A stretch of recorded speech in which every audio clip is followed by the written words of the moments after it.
Vinde, Espírito Santo, enchei os corações dos vossos fiéis e acendei neles o fogo do vosso amor. Enviai o vosso Espírito e tudo será criado, e renovareis a face da terra. Oremos. Ó Deus, que instruíste os corações dos vossos fiéis com a luz do Espírito Santo, fazei que apreciemos retamente todas as coisas, segundo o mesmo Espírito, e gozemos sempre da sua consolação. Por Cristo, Senhor. Amém.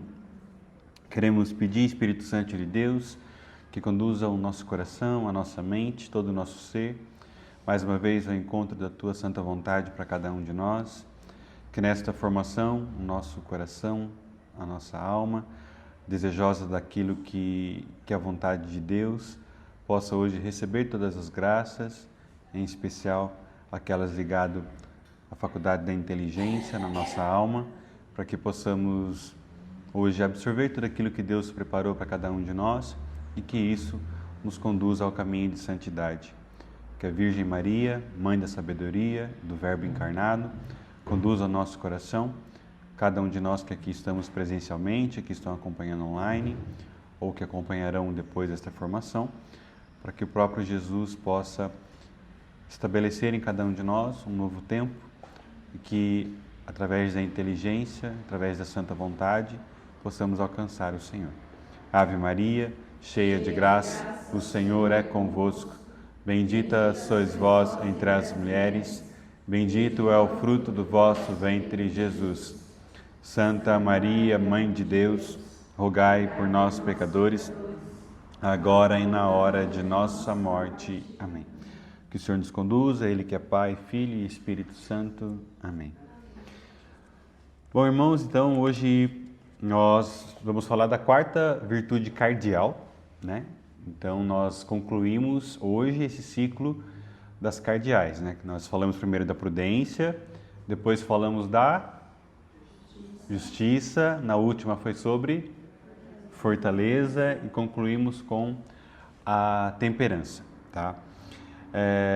E com isso, nós estamos falando então das virtudes morais, que são aquelas alcançadas pela própria vontade humana, pela própria atitude do homem. Então, são virtudes que se o homem se esforça, se o homem pratica, ele as adquire. Lembrando então que sempre para adquirir uma virtude é necessário que ela seja um hábito, né? Que ela seja parte do cotidiano, como nós vimos lá na primeira formação, entendendo um pouquinho sobre o que é virtude. Que enquanto estou lutando, enquanto eu ainda estou no esforço, eu estou no caminho, né? E quando ela passa a ser natural para nós, assim como para muitos, por exemplo, já é o dirigir, você não pensa hoje mais, pelo menos quem já dirige há um tempo, né? Como dirigir, você já não senta mais no carro, opa, tem que ligar a chave, virar o volante, pisar na embreagem, pisar no acelerador, pisar no freio, já é automático, né? Então, ou seja, é mais ou menos nesse sentido que a virtude ela se apresenta a cada um de nós. Quando ela se torna natural, quando é um hábito nosso, ele então se tornou virtude. Passamos pela prudência, passamos pela justiça, passamos pela fortaleza, e a quarta delas é a temperança, né? E até numa hierarquia, exatamente nessa sequência que elas se apresentam em grau. Existe um nível hierárquico, mas não que uma seja mais importante do que a outra, porque como vimos, uma se entrelaça à outra, né? É que no sentido das virtudes, a temperança ela vem, digamos, em quarto, né? Porque ela precisa de todas as outras três para, de fato, nós vivermos ela com plenitude. Então, a prudência, a fortaleza, a justiça me ajudam a viver a temperança, mas também é necessária a temperança para que a prudência, a fortaleza e a justiça se estabeleçam em nós de uma forma correta, adequada, bem dosada, digamos assim, para alcançarmos então a santidade. Então, as virtudes cardeais estão na nossa vida, né, e são reveladas a nós pela Santa Igreja para que alcancemos a tão necessária santidade. E por isso o Colégio Virtus traz virtudes no nome, né, para que em tudo que façamos o fim último seja a santidade, ou seja, encontrar Deus na eternidade. Então, a virtude da temperança, então, sempre começando pelos conceitos do Catecismo da Igreja Católica, tá? A virtude da temperança está lá no parágrafo 1809. Tá? Então, é uma sequência das 4 virtudes. O Catecismo da Igreja diz para nós o seguinte: a temperança é a virtude moral que modera a atração pelos prazeres, e procura o equilíbrio no uso dos bens criados, né? Então, aqui já no início nós vemos 2 direções para a virtude da temperança. Primeiro, moderar então aquilo que está relacionado ao prazer, aquilo que é concupiscível em nós. Então, nós sabemos e já compreendemos pela nossa própria estrutura física, humana, corporal, que o corpo tende a buscar prazeres, né? Sejam eles na comida, no descanso, no prazer físico, sexual, né? O corpo ele tende a buscar isso. Quando ele encontra algo que o apetece, que traz a ele um desejo, uma alegria, né? Então o corpo tende a buscar isso com mais frequência, né? Mas tudo no exagero ou na falta não faz bem para o homem. Então esse é o papel da temperança em relação aos prazeres: moderar a atração, ou seja, colocar isso na dose certa para nós, né? Na dose adequada, para que o homem então não se perca pelo excesso e nem pela falta dos prazeres. E também procura o equilíbrio no uso dos bens criados, né? Então, por exemplo, quando pegamos vamos pegar a água, né? Eu já falei da água outras vezes. A água é um bem criado, né? E a água, ela existe, até clinicamente, né? Na linguagem medicinal, tem uma dosagem certa, adequada, que precisamos tomar. Então, o exagero na água faz mal. A falta na água também faz mal. E a água é um bem criado. Então, a comida e a bebida, nós entendemos eles como os bens criados. Só que, em excesso, eu entro na gula, né? E em falta, eu entro aí numa imprudência, porque isso pode me levar a uma doença, né? A não estar bem fisicamente, e isso pode nos colocar, então, em situações em que eu estou ferindo até mesmo a minha humanidade e não cuidando de um bem criado também, que sou eu, diante de Deus. Então, essas 2 vertentes são partes fundamentais da virtude da temperança: moderar os prazeres e equilibrar o uso das coisas criadas. O Catecismo continua: ela assegura o domínio da vontade sobre os instintos e mantém o desejo dentro dos limites da honestidade. Então, quando fala de instintos, está voltado sempre àquilo que estava relacionado à ação do homem sem a inteligência, digamos, né? Então, o instinto é aquilo que os animais fazem, né? E aí nós lembramos que já falamos isso várias vezes. O que os animais fazem por excelência? Busca o prazer, foge da dor. Busca o prazer, foge da dor. Nós, sem o atributo, né, mas sem a graça da inteligência, sem a graça da vontade, né, sem as faculdades da alma, nós caímos então nesse instinto animal. Então, vou sempre buscar o prazer, e quando não fizer bem para mim, eu vou repelindo, que é a dor, que é aquilo que desconforta, que me traz um desconforto, e fico nesse ciclo vicioso sem entender o bem ou o mal das coisas que estão à minha volta. Então, nem sempre o animal ele come algo porque simplesmente faz um bem. Muitas vezes come porque está na frente, né? Colocar um pote de ração para um cachorro, ele vai comendo, e quando não acaba, está comendo. Não sabe a hora que está saciado ou não, né?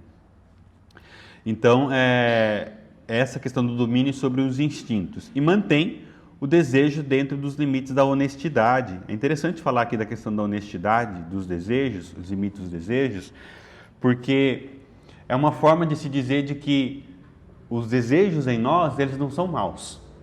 Os desejos são necessários, né? Então, tanto os desejos voltados às questões das coisas criadas, do comer, do beber, mas também das questões daquilo que é humano, né? No sentido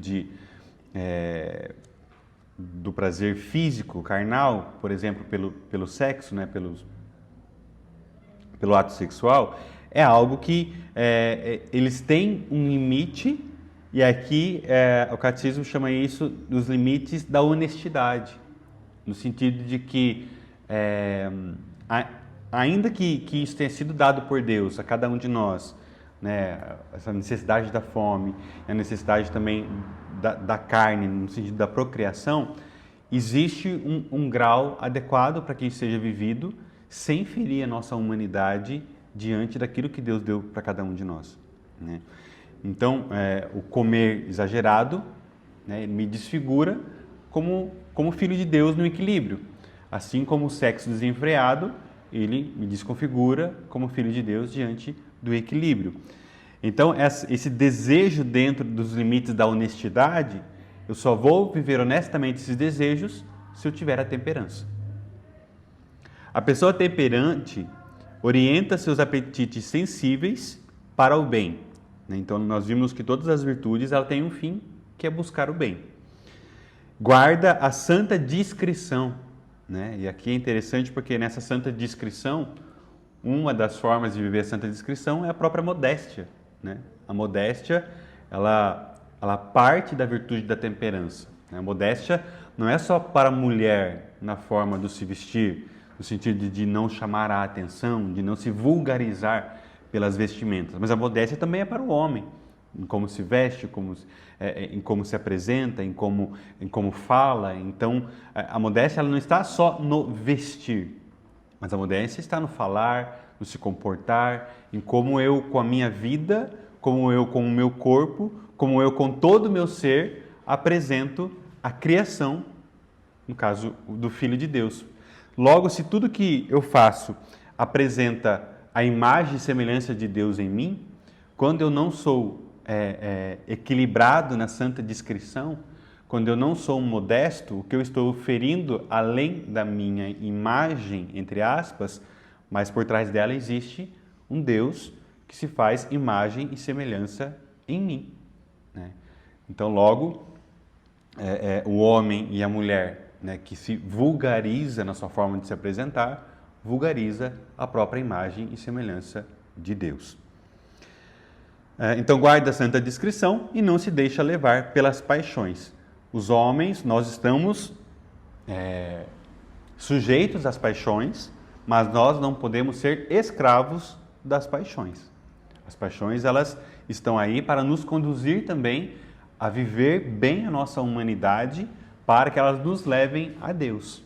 Então, sem as paixões, eu não consigo nem mesmo bem desejar o próprio Deus, né? Porque eu preciso que isso esteja ordenado dentro de mim para buscar isso, então, com excelência, com honestidade, como diz aqui o catecismo, e também, né, de forma equilibrada, né? Entendendo, então, os apetites para isso. Bem interessante um exemplo que eu estava vendo, né?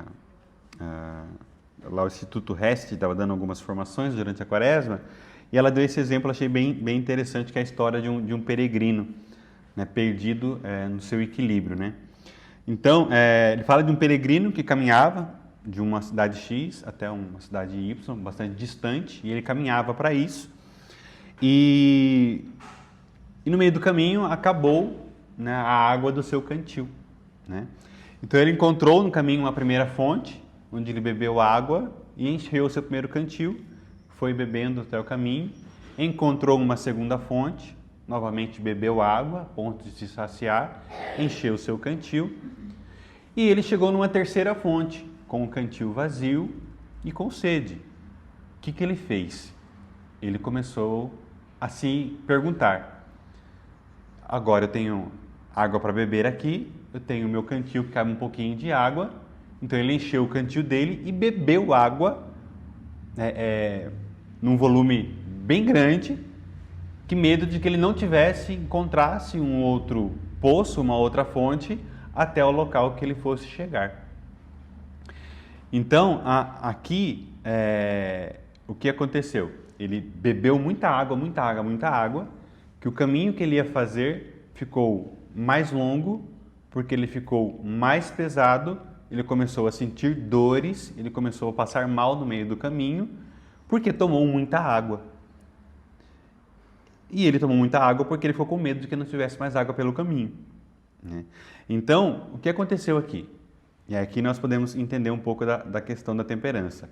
O excesso de água trouxe peso físico para ele caminhar, né? Trouxe sonolência. O excesso de água trouxe lentidão. Então, a água que para ele era para ser auxílio para a caminhada, um bem necessário para a caminhada, que é um bem criado, tornou-se para ele um obstáculo. Por quê? Porque ali ele não foi temperante, né?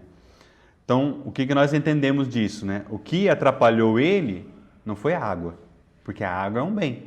O que atrapalhou ele foi não saber quanto deveria beber de água. E aí foi onde falhou, então, a virtude da temperança. E aí nós vimos que quando nós falhamos na virtude, quando nós vamos para o excesso ou para a falta, tem uma consequência. Tem uma consequência sobre isso. Tá bem interessante esse exemplo, porque quantos de nós talvez já fomos numa festa de aniversário, né? E come o brigadeiro como se não existisse um amanhã, né? Por exemplo, eu vou lá na minha festa de aniversário, aquela mesa bonita e tal, e eu olho para aquela mesa, talvez 2 brigadeiros seria o suficiente, mas não, eu tenho que encher a mão, encher o pote, colocar na mochila, colocar tal, e vir embora, porque eu talvez não tenha brigadeiro para comer amanhã, né? E aí, né? Como que ficou a virtude da temperança diante dessa situação, que é praticamente a mesma situação do nosso amigo peregrino aqui, tá? E eu dou risada porque eu não sou diferente de ninguém, né? Então, com certeza, ao ver essa história, né, ela primeiro me confronta, né? Porque nessa hora nós somos pegos pelo prazer, né? O prazer daquilo que o doce é bom, ainda mais se é um doce que eu já conheço, que eu sei que é bom, que foi feito por aquela pessoa que não erra nunca a forma de fazer um doce, né? Nós acabamos então entrando nessa situação. E aí, quantos aqui, né, não passam por isso e termina de comer, se esbalda, fala, puxa, exagerei de novo, né? E aí vem aquela culpa, né? Aquele peso na consciência de que saímos da medida, né? Principalmente então se estivermos vivendo aí uma dieta, um regime, né? E aí isso vem nos acusar ainda com mais força. Mas isso, o exemplo da água, o exemplo do doce, serve para tudo, né? Tem até uma frase que está no final aqui, mas acho que já vale trazer aqui para nós, que é de São José Maria Escrivá. No dia em que te levantares da mesa, sem teres feito uma pequena mortificação, terás comido como um pagão. Ou seja, o que ele quer dizer aqui? Que o ideal para trabalharmos a temperança é sairmos de cada refeição com um pouquinho de fome. Não esbaldado, estufado. Por quê? A cada momento em que eu estiver comendo a ponto de me saciar, diz ele aqui, então terei comido igual um pagão. A temperança, ela sempre me faz dizer que eu não tenho que chegar no limite. Nós vamos entender logo mais que existe questões que para eu ser temperante eu tenho que estar no máximo. Existem questões que para eu ser temperante tem que estar no mínimo. E existem questões que para eu ser temperante tem que estar na média. Nós vamos entender isso um pouco mais. Mas São José Maria diz, o dia que eu sair da mesa totalmente saciado é porque eu comi igual um pagão.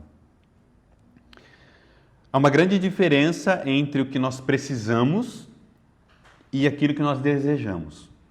Nem sempre o que nós desejamos para nós, como saciedade, nem sempre isso é necessidade, né? Então, e é sempre mais fácil falar do comer e beber, porque é o mais visível, é o mais presente em cada um de nós. Então, tanto que o pecado da gula é um dos mais difíceis de você lutar. Ao mesmo tempo, quando você vence o pecado da gula, você vence muitos outros pecados, inclusive os pecados ligados à carne, os pecados ligados à devassidão, ao sexo desenfreado, à pornografia, à masturbação, estão ligados a vencer o pecado da gula. Logo, a temperança me ajuda nisso. É interessante isso. Então, as nossas necessidades não são limitadas, são limitadas e rapidamente satisfeitas, né? A saciedade, a fome. Então, são coisas que, às vezes, ela vem com um ímpeto, às vezes eu estou com aquela fome absurda, aí vem o prato de comida, eu como uma vez, aí tá ali a lasanha, ou seja, eu comi minha lasanha, a lasanha continua no prato, mas puxa, né? Eu não vou ter lasanha na janta. Eu vou comer minha lasanha agora. Então, enquanto eu não me sinto saciado, a gente continua nesse movimento que, olhando para o lado da virtude, isso faz um mal espiritual, humanamente e espiritualmente falando, porque eu estou me deixando levar pelas paixões. Aqui é interessante um exemplo, né, que é dado, né, na multiplicação dos pães. Todos comeram até se saciar. Todos comeram até estar mais sem fome, né? Mas, e se Jesus tivesse dado a cada um apenas uma nota de 10, para que depois eles fossem comer? Qual seria a atitude, né, dessas pessoas que estavam famintas, né? Será que seria suficiente uma nota de 10? Ou será que eles iam querer mais e muito mais, né? Que é, por exemplo, uma consequência, digamos assim, que nós vemos pelo dinheiro, né? O dinheiro, quando nós temos ele em mãos, nós sempre queremos ter mais. Mas qual é a dosagem certa, né, do dinheiro para nós? Né? Não é uma resposta simples e nem é uma resposta fácil de se dar. Mas o dinheiro é algo que... Por que aqui se dá o exemplo do dinheiro, né, aqui desse santo? Porque exatamente quando falamos do dinheiro, é quando nós menos somos temperantes. Né? Tanto que você gasta, é quase que normal, ou pelo menos habitual, ou a grande maioria, gastar mais do que ganha. Né? E também está ligado à temperança. E aí é interessante porque você ganha X, gasta 2X, aí tem que trabalhar 3X para superar aquele X que nunca vai ser saciado. Por quê? Se eu gasto a quantidade que eu ganho, e aí isso vai dando sempre aquela abertura, logo, essa fraqueza na temperança vai me levar a uma escravidão no trabalho. Né? Por quê? Porque eu não consigo moderar aquilo que eu tenho, né, na questão dos bens criados. Então, são muitas vezes armadilhas que nós vamos entrando por causa da nossa deficiência na virtude da temperança. Né? Como os nossos desejos estão limitados, nós precisamos da temperança para conter os apetites e os desejos desordenados, que, do contrário, nos destroem. Então, nota que eu não estou falando mal do dinheiro em si, mas é o mesmo sentido da água. Se eu não sei a dosagem certa, isso pode pesar na minha caminhada. Ainda, São Tomás traz para nós a virtude da temperança, né, em dois sentidos, né? O sentido amplo e o sentido estrito. Né? Começando pelo sentido amplo, ele traz para nós que a virtude da temperança, ela garante que a vida cristã seja uma harmonia ordenada, atuando como uma régua que impede que qualquer virtude se desvie por excesso ou por falta. Interessante, porque aqui então a virtude da temperança, ela é dose de equilíbrio para as outras virtudes. Né? E aí nós podemos entender um pouquinho de quando elas podem se tornar, quando que a virtude vira um vício. Lembrando que vício é o contrário da virtude. Né? Então, se eu não tiver temperança, por exemplo, a ordem, ela vira mania. E aí é a hora que deixou de ser virtude e vira vício. Quando que ela vira mania? A virtude da ordem se transforma em uma obsessão intolerável por perfeição, impedindo, por exemplo, o convívio social ou expansão natural das crianças.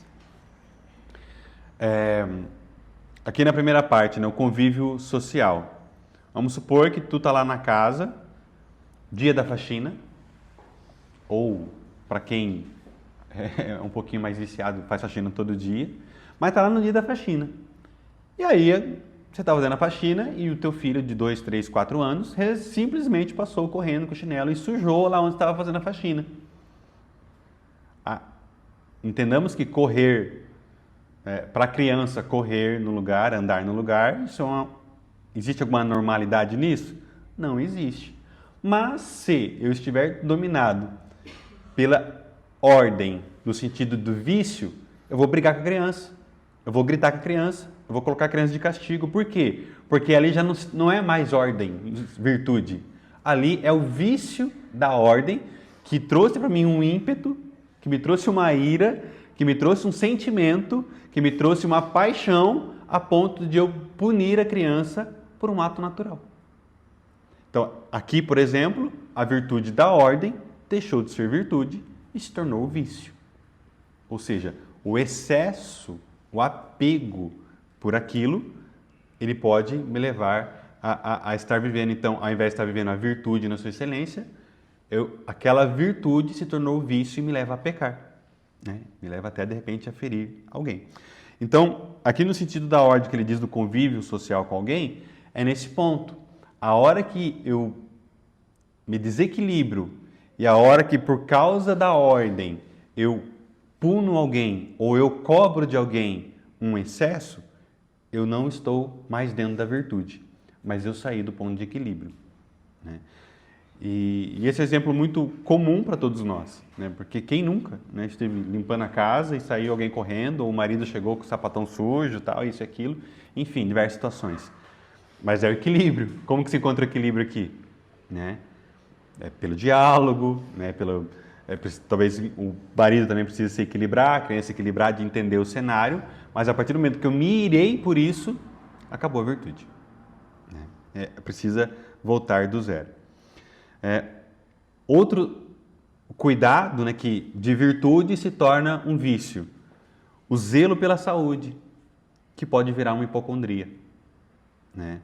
Ou seja, eu zelo tanto pela minha saúde, que espirrou, vou no médico, né? Eu estou tomando remédio todo momento, ou porque a hipocondria não está só em tomar remédio o tempo todo, mas também se sentir doente o tempo todo, né? Ou o medo excessivo pela doença, né?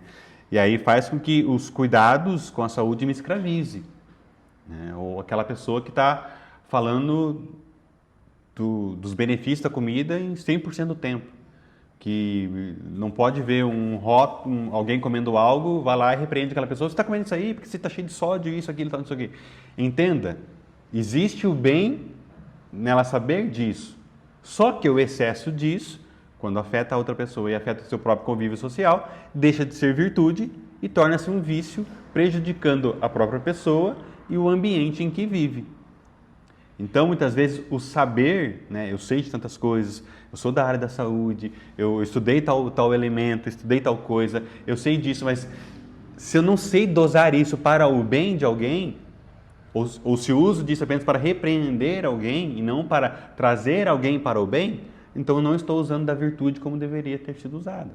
Eu não estou usando mais da virtude. Por quê? Se tornou vício. Eu sei tanto, que eu acabo me ensoberbecendo com aquilo, e ao invés de ajudar alguém pela inteligência que Deus me deu, eu acabo afastando muitas vezes a pessoa por causa de algo que está dentro de mim, que eu quero, com ímpeto total, colocar dentro da pessoa. É o famoso colocar goela abaixo. Um outro ponto, né, que cita aqui São Tomás, um dos exemplos de quando a virtude ela passa como vício, é a laboriosidade, ou seja, o trabalho, que vira ativismo viciado, né? E aí tem aquela relação que eu estava dizendo lá atrás, né? Às vezes a falta de temperança nas coisas, no dinheiro, no próprio salário, vai me levando a essa escravidão do trabalho. Então, o viciado em trabalhar que acaba sacrificando a família, né? A saúde e a vida espiritual ao ídolo do trabalho, né? Então, a própria palavra, né, vai dizer que o homem ele é digno, né, do seu trabalho, do seu sustento.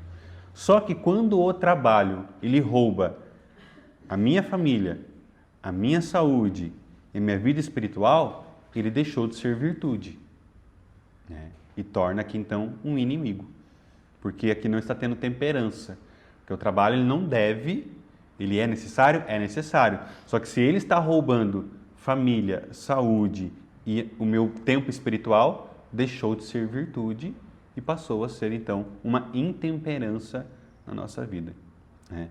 Quando nós ouvimos falar de temperança, né, tem a ver com tempero, né? Quando nós vamos fazer uma comida, né, existe uma quantidade de sal adequada para pôr ali. Sal demais deixa aquela comida insustentável e faz mal. E sal de menos, aquela comida fica insonsa, né, que costuma dizer, né, fica sem sabor, não tem prazer naquilo. Então a temperança tem a ver com isso, né, a entender o tempero certo, a dosagem certa para todas as coisas, para que isso nos leve a encontrar melhor o próprio Deus. Então isso tem a ver com o sentido amplo da virtude, né, que é a moderação universal.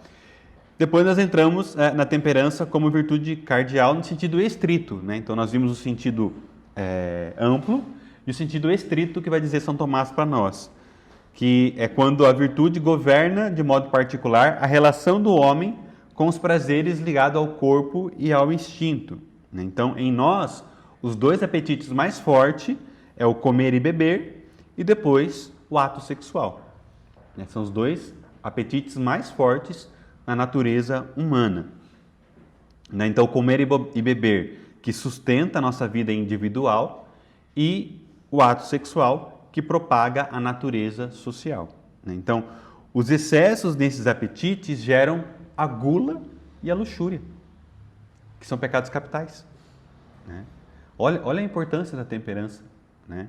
Então, se eu vivo na glutinação, né, como glutão que come e bebe em excesso sem controle, eu estou escravizado pelo pecado da gula. E se eu estou desordenado no ato sexual, seja ele no ato em si, mas também pode ser a pornografia ou a masturbação, eu estou voltado ao pecado da luxúria, né? E aí nós vemos então a gravidade que vai ficando clara para nós por causa da temperança, né? E aí vai entrando as outras virtudes que nós falamos, né? A prudência, a justiça, a fortaleza, porque também para vencer essas coisas preciso da temperança, mas a temperança que trabalha junto com a justiça, que trabalha junto com a fortaleza, que trabalha junto com a prudência.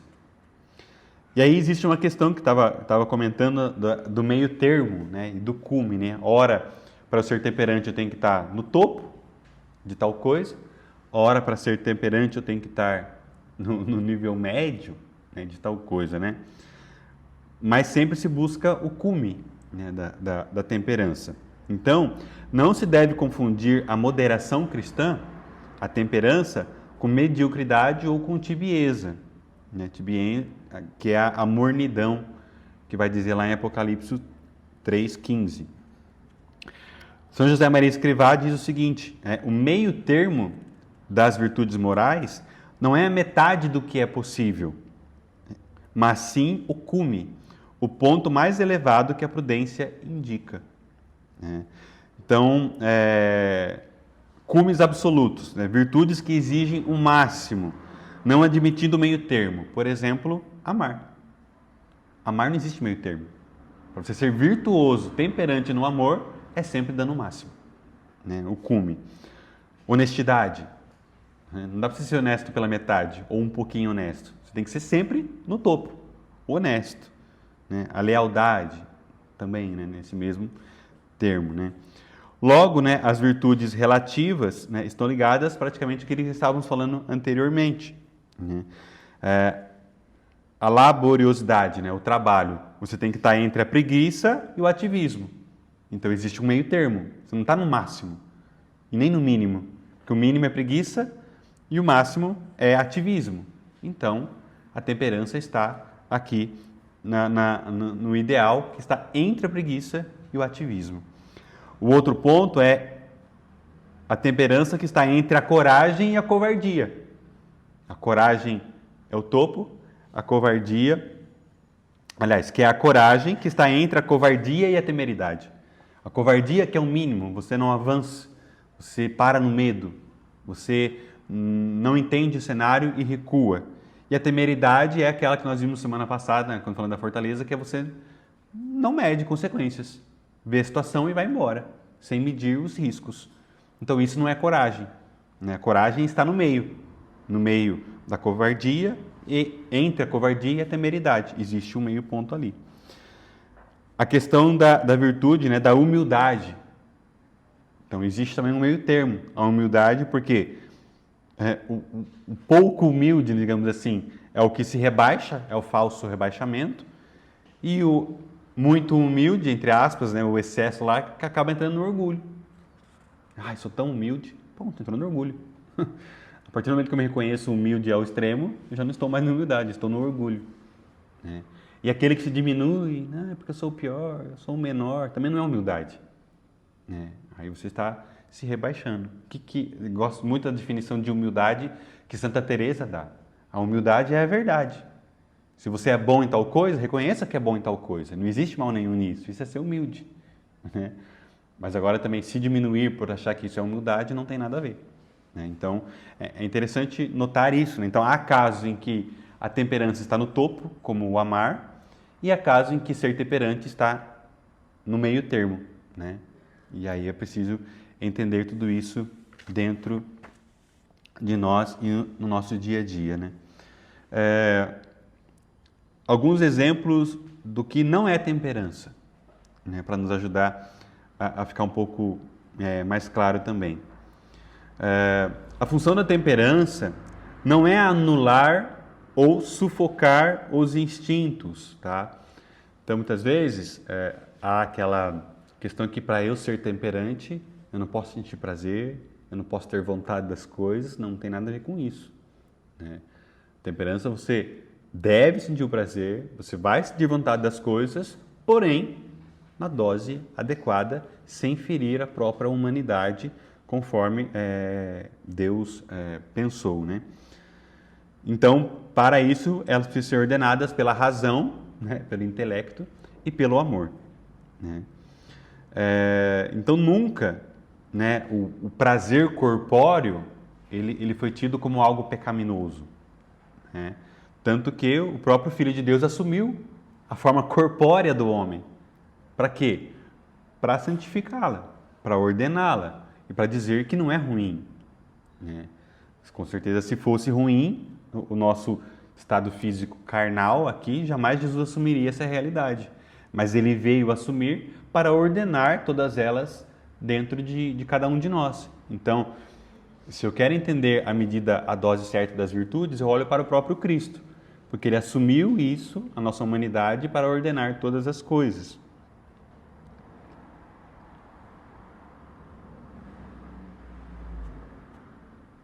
Então, quando dizemos que dizer que o corpo ou os prazeres são pecaminosos em si mesmos é heresia. Tá? Então, até uma colocação grave, né, perante a criação. Né? Então, é grave sentir prazer? Não existe gravidade nenhuma. Né? É grave sentir vontade? Não existe gravidade nenhuma. Essa gravidade está em não ser temperante diante dessas coisas. Então,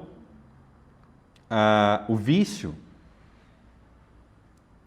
que afeta a temperança, então o contrário da temperança, essa desordem, ela vai se manifestar principalmente de 3 formas. Né? Uma delas é usar o que foi criado para o bem como instrumento do mal. Né? Lembrando lá então da definição inicial, né? Usar de forma equilibrada os bens criados. Então, usar o que foi criado para o bem como instrumento do mal. O alimento e a bebida, criados para sustentar a vida, tornam-se meio de autodestruição, pela gula, pelo alcoolismo, né? por consumir sem medida. Né? A outra forma é transformar o que foi criado para servir em um tirano que nos escraviza. Né? Então, o viciado, por exemplo, em droga ou álcool. Né? Aí já não é nem a questão que eu vou em tal momento e eu consumo aquilo excessivamente. Agora estou falando que eu já sou escravo daquilo, já não consigo viver sem álcool, já não consigo viver sem o cigarro, já não consigo viver sem a droga, já não consigo viver sem isso ou aquilo. Eu entrei então no estado de escravidão. Né? Então você perde o poder de escolher e se torna escravo mesmo achando-se livre. E nós falamos um pouquinho disso quando falamos lá também da virtude da justiça. Né? E quando também transforma os meios como fins. Né? Comer é um meio para viver. Então, comer para viver é um meio. Viver para comer é um fim. Né? Trabalhar para viver é um meio. E não viver para trabalhar. Né? Então, essa dosagem é bem importante. Né? Então, eu como para viver e eu não vivo para comer. Eu vivo, eu trabalho para viver e não vivo para trabalhar. Então, esses questionamentos vão nos ajudando a entender também um pouquinho dessa realidade em nós. O domínio, somente quem se domina pode entregar-se verdadeiramente a Deus e ao próximo. Lembra lá na virtude da justiça que nós falamos que o que é a virtude da justiça? É dar a Deus e ao próximo aquilo que lhe é devido, aquilo que é direito deles. E olha o que diz aqui São José Maria Escrivá sobre a temperança, que somente quem se domina pode entregar-se verdadeiramente a Deus e ao próximo. Logo, para eu ser justo, eu preciso me dominar. E esse dominar é interperante, porque eu não posso dar ao outro, eu não posso me dar a alguém se eu não me tenho. E isso é muito sério, por exemplo, no sacramento do matrimônio. Né? Pessoas, às vezes, muito feridas afetivamente, feridas na história, feridas que entram, né, para o casamento, por exemplo, sei lá, já no vício da pornografia, no vício da masturbação, por exemplo, são pessoas que não se têm, que já estão feridas na temperança. Logo, eu não consigo me dar inteiro ao próximo, a minha esposa. Por quê? Eu estou totalmente sendo furtado por aquilo que me escraviza. Né? E também não consigo me dar a Deus se eu estou tomado pela questão dos prazeres, das paixões. Né? Então, se eu não tenho domínio de mim próprio, eu não me dou a Deus e nem ao próximo como seria direito deles. E ao próximo entenda eu como esposo, eu como pai, eu como mãe, eu como um profissional. Né? Então acaba que não ser temperante rouba esse meu papel adequado para todas as outras coisas também. Né? Como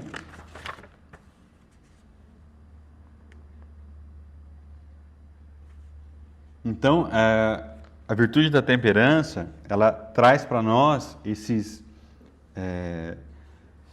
meios, digamos, de encontrarmos e de buscarmos também a santidade.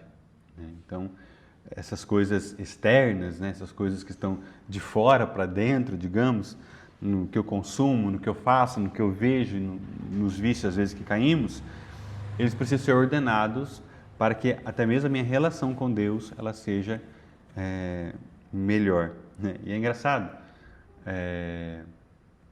porque, por exemplo, nós falávamos também lá na virtude da justiça, né?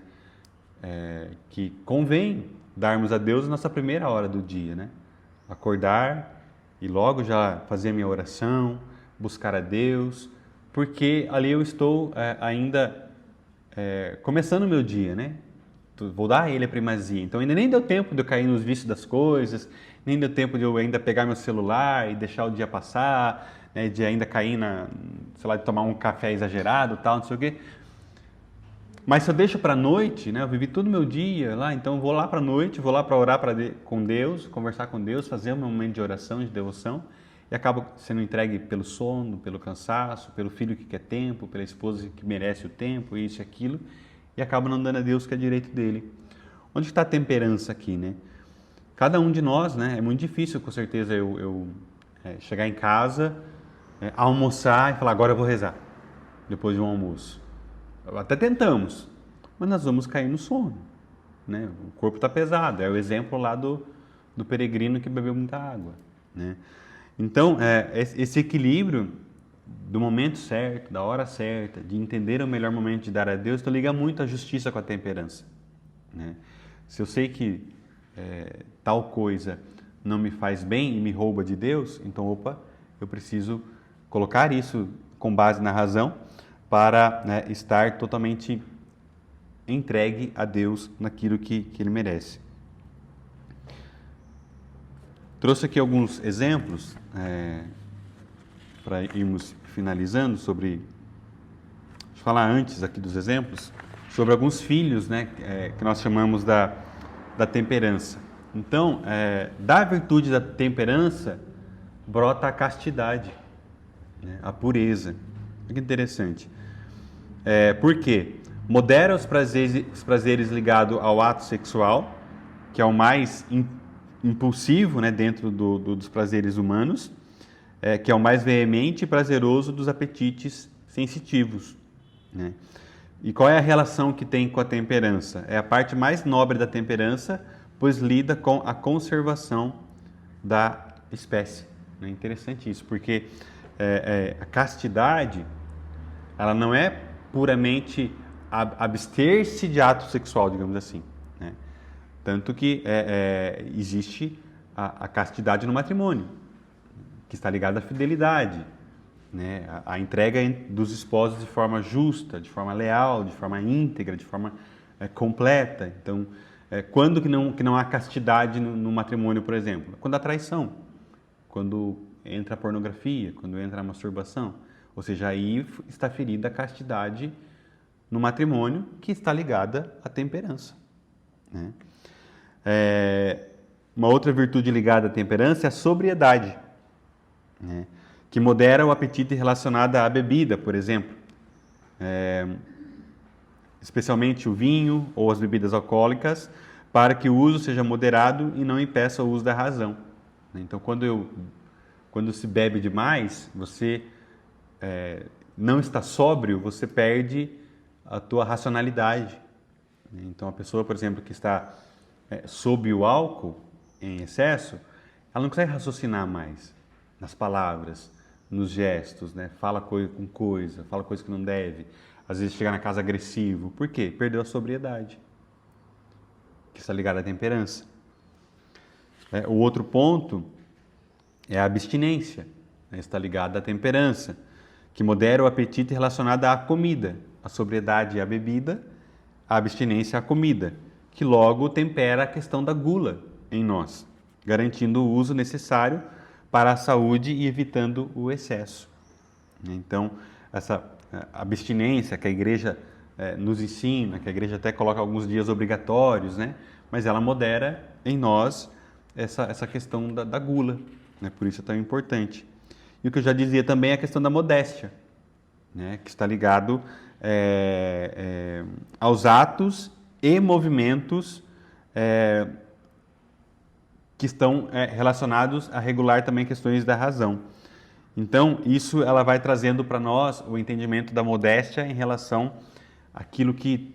A modéstia tem a ver com o belo, né? Então, existe em nós, por exemplo, pegando o lado mais fácil de entender, o belo que nós somos criados por Deus, então existe algo belo em nós. Até porque esse belo revela o belo maior, que é o próprio Deus, né? E aí aquilo que falava no início da formação, a vulgarização disso vulgariza a imagem do próprio Deus, né? E isso é bastante sério, né? Então, eu lembro uma vez, faz muito tempo que eu dava catequese, e aí uma menina, uns 12 anos, veio com um micro short e com uma micro mini blusa, né, para catequese, né? E aí, bem naquele dia, estava falando, né, sobre as vestimentas na missa, né? E aí foi um suador frio, porque é a primeira vez que tinha passado por aquela situação, né, era bem jovem ainda na época, e eu falei para ela, né, de que não convinha se vestir daquela forma, né? E aí eu lembro que eu li naquele dia para ela a passagem bíblica que diz: ai daquele que é fonte de pecado para o outro. Né? Então ela falou assim, ela falou assim, mas eu não tenho culpa do outro pecar. Eu falei, se você é instrumento, se ao olhar para você isso desperta o desejo no outro, existem duas questões. Ele vai ter que corresponder com o pecado dele de desejar e de sentir, só que a palavra diz que ai daquele que é a fonte do pecado. Então, se eu sou a fonte, existe um peso maior em mim. Né? E aí, ela, enfim, não concordou totalmente, não voltou para a catequese mais, mas naquele momento foi necessário falar. Né? E aí tem a ver com modéstia, tem a ver com temperança. Uhum.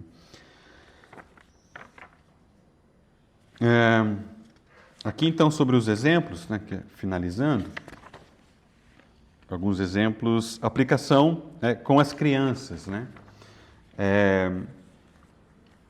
E aí, por exemplo, a gula, né? Comer o suficiente. A criança sempre acha que ela vai morrer de fome, né? O Isaquinho é um desses mesmo. Eu já até disse em uma das formações. Ele janta e deu 10 minutos, eu tô com fome. E ele chora porque diz que tem fome. Mas jantou, né? E aí, como que você trabalha isso? É exercício, né? Tem que sempre ir trabalhando isso, porque de fato fome não é. É mais algo concupiscível, porque sabe que tem alguma coisa dentro da geladeira, algo dentro do armário, uma porcaria lá escondida, né? E vai chamar isso de fome, né?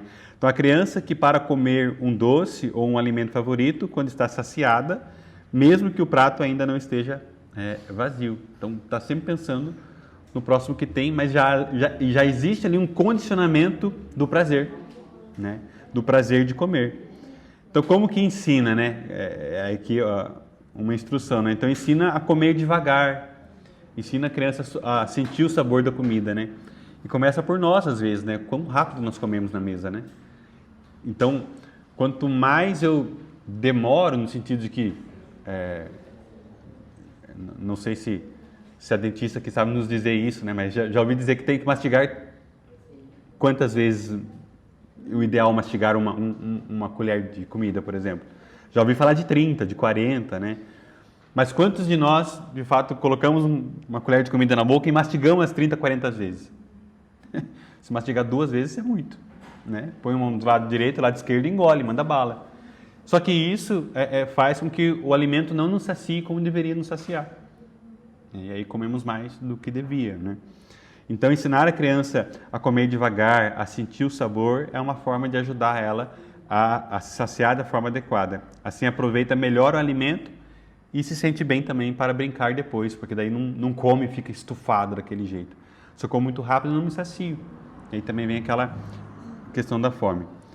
Questão da paciência, né, sobre o saber esperar. Né? A criança que espera a sua vez para usar um brinquedo ou que não faz birra quando houve um não razoável dos pais. Então, a criança que sabe esperar, que houve um não do pai e não faz birra nenhuma, ela está na virtude da temperança. Né? Mas nem sempre é o mais comum. Principalmente, para saber como está essa virtude de nossos filhos, basta levar eles ao supermercado. Né? E ver o quanto vai espernear, o quanto vai querer alguma coisa. Né? Então, o não dos pais ajuda o filho a ficar mais forte diante disso. Né? Trabalha tanto a temperança como também a fortaleza dos pais, de educar os filhos. Né? Respire fundo e peça, né, calma ao filho. A questão do cuidado no uso da tecnologia. Né? Então, a criança que obedece ao horário estabelecido para jogos ou vídeos e desliga a tela sem reclamar ou entender. Então, os pais, nós, precisamos dosar isso nos filhos. E quando está na virtude? É quando ele ouve o não, ouve o que tem que desligar e faz isso de forma tranquila. Então, a tela é boa, mas o que você faz com o tempo livre é melhor. Então, a tela é boa no sentido de que, na dosagem certa, né? Você escolhe ser dona do seu tempo ou deixar que o jogo seja o seu dono. Em relação à ordem, né? Usar sem desperdiçar. A criança que usa apenas o necessário e que não desperdiça, que até você usa o necessário da pasta de dente, né? Que não entope tudo porque é docinho, porque é gostoso, porque é bom, que não rasga o caderno, que não estraga, que guarda os brinquedos, que conserva, né? E que sempre entende que precisa cuidar das coisas, né? O elemento básico disso é que o que a gente desperdiça pode fazer falta para outros, né? E isso até mesmo na alimentação, né? Entende? Essa consciência, né, de que, eu lembro uma vez que com a minha irmã não, foi com a minha irmã, e até hoje ela brinca comigo sobre isso, né? Ela tira sarro disso, né? Que uma vez ela devia ter já seus 7, 8 anos, e eu já adulto, né? A gente tem uma diferença grande de idade, e ela estava lá comendo, né, na mesa, e aquela mania de comer, mandar a minha mãe tirar para ela e sempre jogar comida fora. E um dia eu resolvi falar para ela, olha, você jogou comida fora, mas você sabia que essa comida que você jogou aqui no saco de lixo, o caminhão vai pegar esse saco de lixo, vai levar lá pro lixão, e vai ter uma família lá abrindo esse saco de lixo e pegando a comida que você está jogando para comer lá do saco de lixo? Minha irmã virou um berreiro, mas chorar, que eu já não sabia se aquilo que eu falei estava certo ou se aquilo que eu falei de fato estava educando de alguma forma, né? Ou se foi exagerado, né? Não deixa de ser verdade, né? Mas naquele momento, né? E até hoje ela fala assim que toda vez que ela sente na mesa para comer, ela lembra que do outro lado pode ter alguém abrindo um saco de lixo para pegar a comida, né? Então é importante também aos nossos filhos dar essa consciência. Claro que não precisa ser terrorista igual eu fui talvez, né? Mas no sentido de que aquilo que sobra para mim ou que é um excesso para mim pode faltar para alguém, né? Isso eu aprendia muito na Aliança de Misericórdia, né?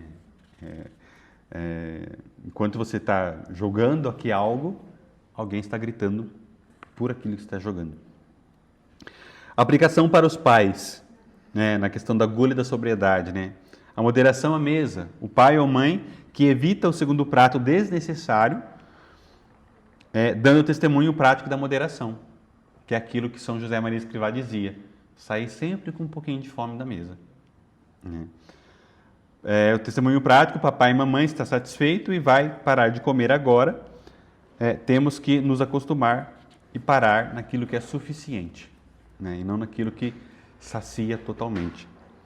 Gestão do tempo, né? Definir prioridades. O pai que limita o próprio tempo de lazer, TV ou celular, para poder dedicar tempo de qualidade à sua família, aos seus filhos.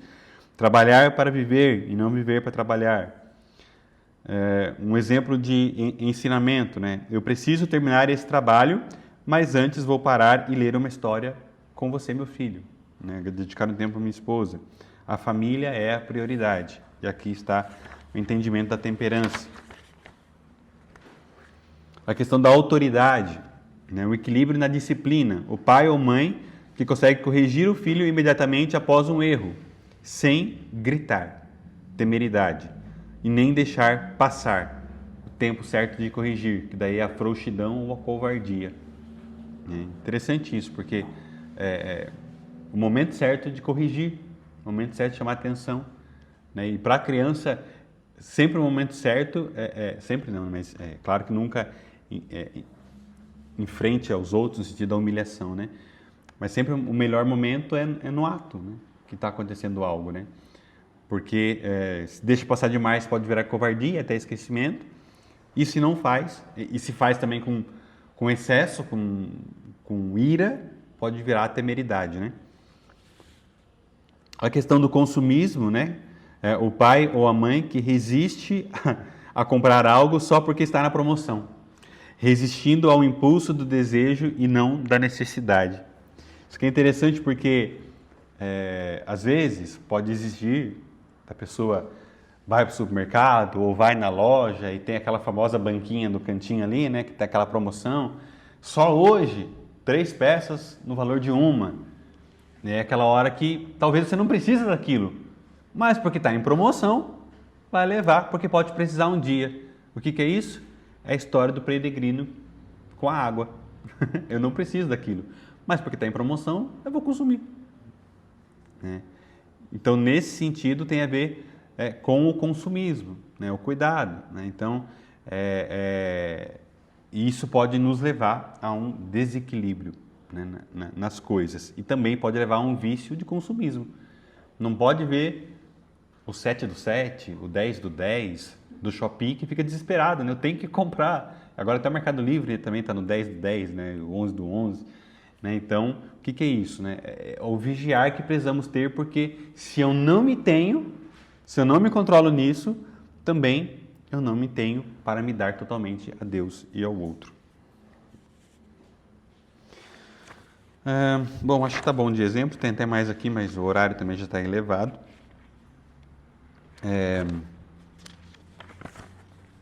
Bom, em suma, então, a questão da virtude da temperança, ela tem esse papel de equilíbrio diante das coisas criadas e também dos nossos desejos, né, dos nossos apetites, principalmente os apetites sensíveis aí ligado ao concupiscível, né? Entendemos então que a temperança ela não tem o papel de reprimir algo em nós, de forma alguma. Isso é heresia. Mas o papel dela é vivermos cada coisa na medida certa para sermos justos com Deus, com o próximo, né? E isso nos leve a ter uma melhor relação com Deus e nos leve ao caminho da santidade. Então, pela temperança, nós vivemos a castidade, a modéstia, a sobriedade, né? Tudo aquilo que traz em nós essa necessidade de sermos melhores, né? Aqui neste mundo, para encontrarmos Deus na eternidade. Então, se alguém tiver perguntas, comentários, esta é a hora. Sim? Foi dado alguns exemplos de como trabalhar isso na criança, né? Tem uma certa idade para começar ou quanto antes melhor? Quanto antes... Que a criança acaba entendendo o que você está ensinando. Sim, acho que foi na formação da... Não lembro qual das formações, foi da prudência ou da justiça, que foi falado um pouquinho sobre isso, da questão de que o quanto antes melhor, ainda que a criança não entenda o porquê. Porque pelo hábito, que daí vai se tornando virtude, quando a criança chegar à idade da razão de entender, ela vai saber que existe um sentido para fazer aquilo, né? Então não precisa esperar exatamente a razão para começar a ensinar algo, porque a criança aprende também pelo hábito dos pais, pelo hábito de ver os pais. Então, se ver no pai o exemplo e já ensina isso à criança, isso vai virando então virtude também nela, mesmo ainda sem ela saber o que é. E aí, quando chegar na razão, ela vai conseguir discernir que aquilo é um bom ato, né? Por exemplo, o bebê de colo. O bebê de colo ele tem é natural que queira bater na mãe, por exemplo, queira puxar o cabelo. A gente não pode deixar. Ele não sabe ainda, mas ele precisa ser corrigido. Então, ele bateu? Não pode bater na mamãe. Não pode. É a hora que a gente fala, lógico, ele não sabe ali, está pensando que isso é virtude, mas ele está entendendo pela fisionomia, pelo rosto, por ter sido contido ali, né? Que aquilo não pode bater, não pode puxar o cabelo, não pode puxar a orelha e fazer para algo, né?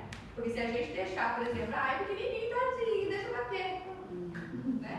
Aí a gente, então assim, quanto antes, dependendo de coisas, vai ser quando eu tiver, né? Por exemplo, na virtude da ordem, né? Tá engatinhando, tá andando, tá ali, já consegue pegar a fraldinha e ir lá com ele até lá o lixinho para guardar, para ele saber que a fralda suja depois que a mãe tira, coloca no lixo. Ele já consegue fazer isso sozinho? Sozinho não. Vai junto com ele e leva. Virtude da ordem, já tá ensinando. Agora, quando é bebê de colo, eu acho que é nessas coisas. Bateu? Não pode bater. Brigou? Não pode. Gritou, esperou? Não pode. O que é isso? Para, né?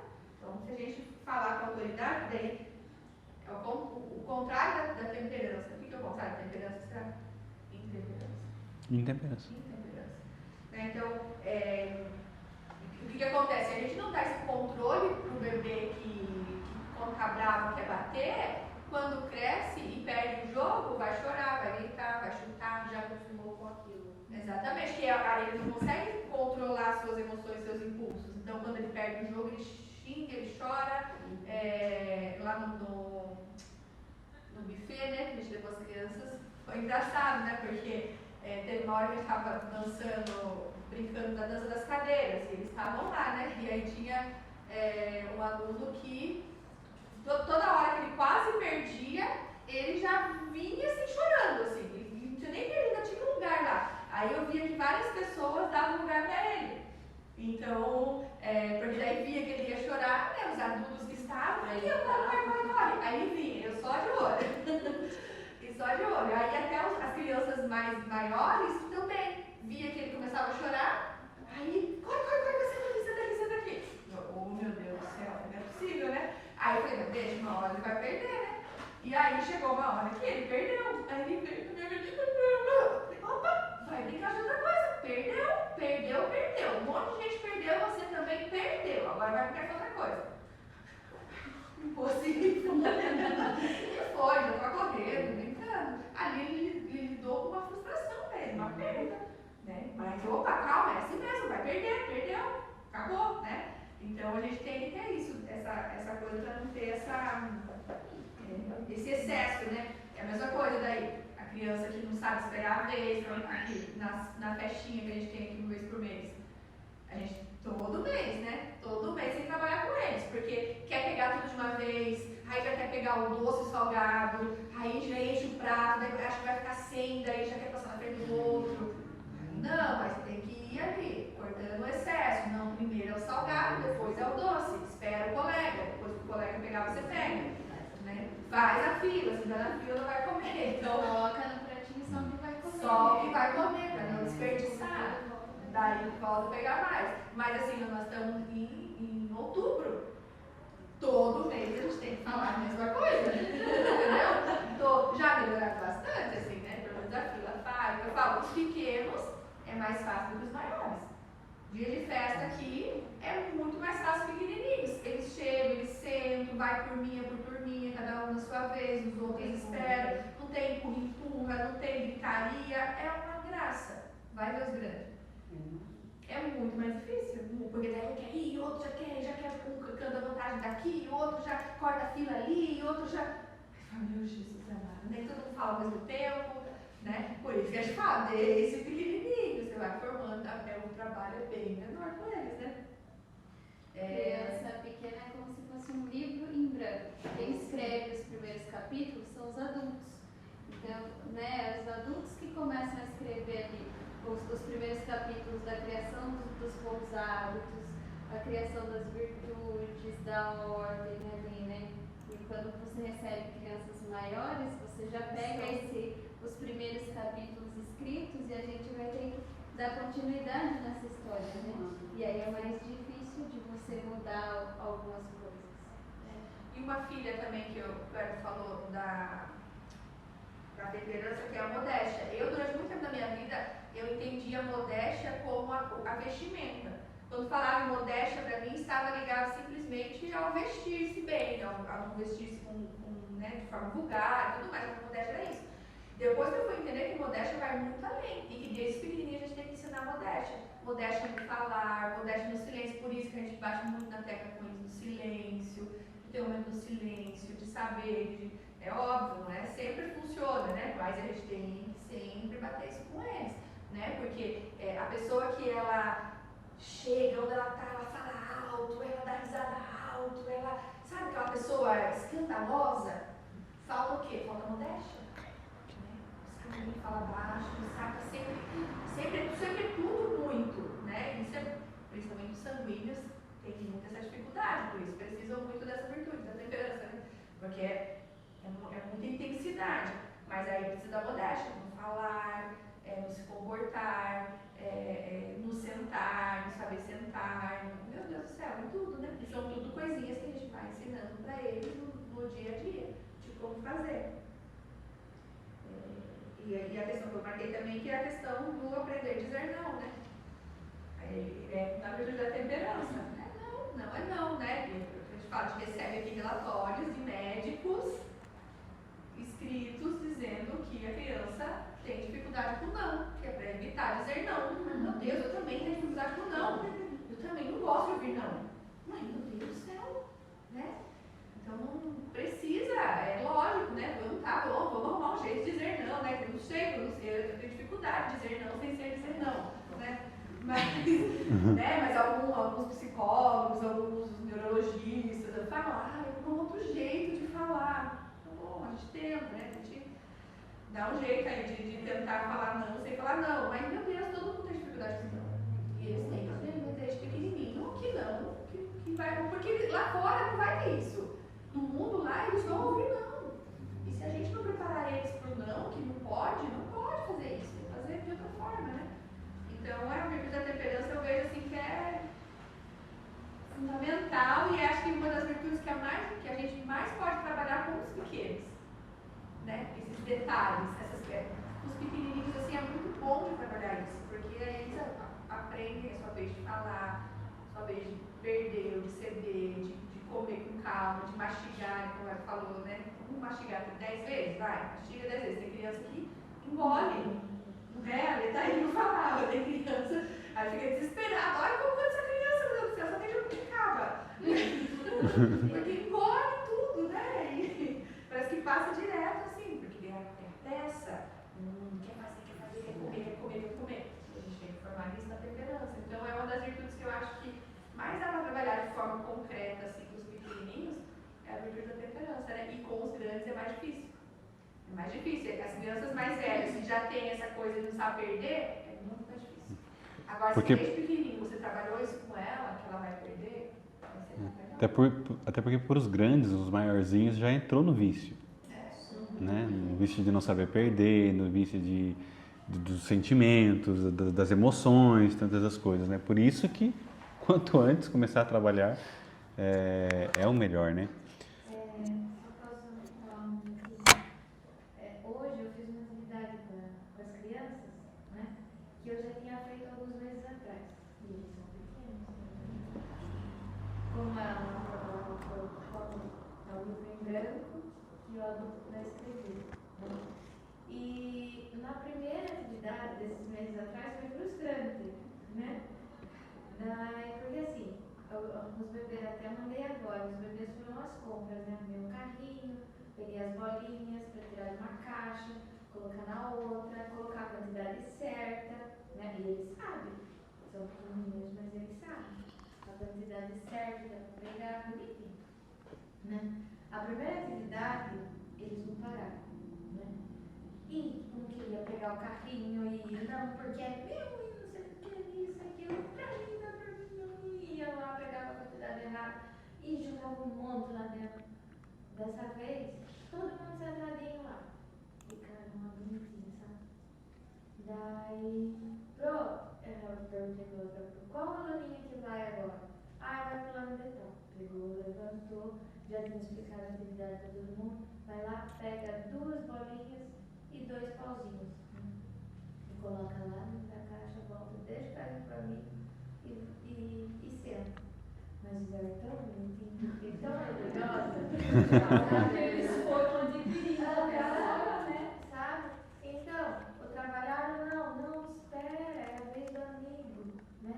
Eles estão sabendo, sim, sabe? Pequenininhos ali. 2 anos, né? 2 anos, eles foram trabalhando, fui trabalhando com ele, não. Hoje eles não pararam, hoje a Clara mas como tá bonitinho, isso faz muito. Eles sentam ali, por mais que não querem, é difícil parar tanto tempo para comer, mas estão ali bonitinho, esperando. Hoje eu fiquei muito feliz deles esperarem a vez do outro, porque as atividades foram frustrantes demais. Hoje não, né? Ficaram lá, esperaram a vez do outro, né? E o que? A ordem. A gente tem que trabalhar isso neles. Se a gente não for, não vai. Se a gente não falar que não dá. Hoje com os maiores eu falei para eles que a gente vai nessa semana, que a gente vai trabalhar uma virtude por semana, né? E aí hoje eu falei com os mais velhos, né? A ordem, eu perguntei quem que arrumava a cama, né? Aí, sei lá, de 35 alunos, 4 arrumam a cama, né? Falando de criança aí de 10 anos de idade, né? Aí expliquei, falei, do jeito que falei, então a partir de amanhã vocês vão arrumar a cama, vão pedir pra mamãe tirar uma foto, vai ser que é assim, né? Tem que provar, né? Não pediu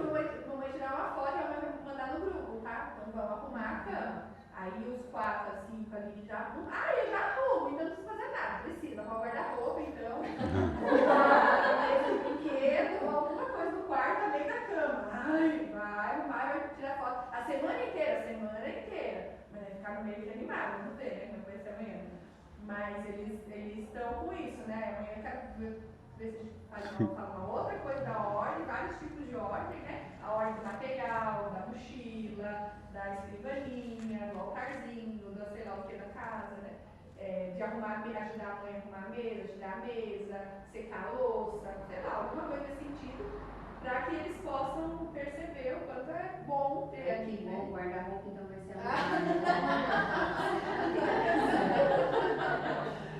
Pode falar, não tem problema. E ao mesmo tempo, como são sorrateiros, né? Que assim, eu não arrumo porque eu durmo no sofá, então não tem porque arrumar uma cama. Outra, eu não arrumo. Eu ouvi, eu tava aqui do lado só de ouvindo assim. Então não precisa arrumar porque eu durmo no sofá. Mas dorme o que quer no sofá. Aí eu falei, mas com certeza no sofá você leva travesseiro, você leva cobertor, você leva. Leva, então você vai arrumar, né? Aí uma outra falou assim: eu não vou arrumar porque eu levanto, eu ia pra escola e minha avó fica dormindo na minha cama. Gente, eles são muito ligeiros, gente, são demais. Se deixar, eles sabotam a gente facinho. Tá, o pessoal do Zoom caiu a internet aqui do colégio, acho, pelo jeito. Tinha uma pergunta da Leidiana, né, perguntando, então, ela perguntava se, então a virtude da modéstia tem a ver com controlar os apetites. Ela falou assim, então se eu me proponho a fazer uma dieta que é para o bem da minha saúde, eu fazê-la é temperança? Então, respondendo, é sim. Sim, porque é um bem, né, voltado para... Lembrando que é a dieta que busca um bem, não é a dieta que busca uma vaidade. Né? É diferente as coisas. Então, buscar o bem da saúde, sim, é temperança. Se eu busco uma vaidade, um luxo, né, aí não, aí já, por outras questões, já não é virtude mais. Tá? Então, respondendo a pergunta da Leide, que pode assistir isso aqui depois. Algo mais, gente? Não. Então por hoje é só. Deus nos abençoe e nos guarde. Ele que é Pai, Filho e Espírito Santo. Amém.